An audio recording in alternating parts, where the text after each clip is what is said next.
Alright, this video is going to give an in-depth review of the glute ham raise, and not an in-depth review like we're talking about this product, not our opinion on that, but really the purpose behind the exercise.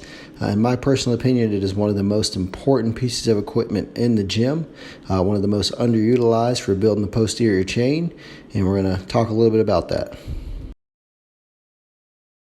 So here we've got Addison on our Glute Ham Developer, and I've got all the videos played at half speed, which probably looks a little awkward because he's moving really slow, but the purpose behind this is to allow me to explain a little bit some of the difference in the angles and some of the adjustments we've made, particularly with our foot pad and our rollers, so that we can put Addison in a position where depending on how close we decide to put that foot pad, we may be isolating more hamstrings and getting better knee flexion.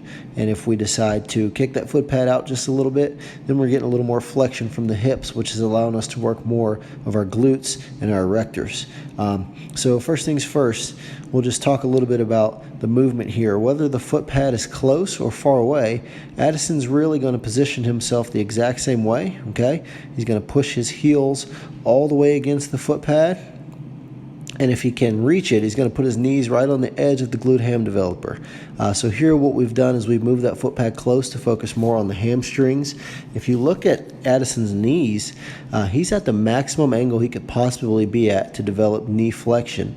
And the hamstring is the muscle that flexes the knees. So what we're going to get out of this is the maximum amount of hamstring contraction that we can possibly get.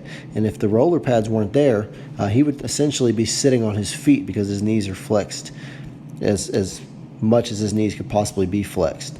So the technique is the same regardless. He's going to push his feet all the way against the roller pad. He's going to rest his knees, and once Addison goes down, what he's going to do is fully extend from the hips, fully extend from the knees, and he's going to reach out as far as he can. So as he extends here, he's going to take his head as far to the ground as possible until his head is parallel to the ground.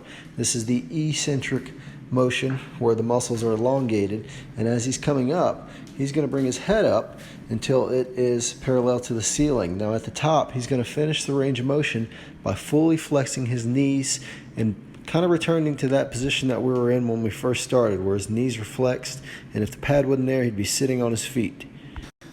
Now if you only go up and you only extend just a little bit past 180 degrees, then essentially you're only doing a back extension.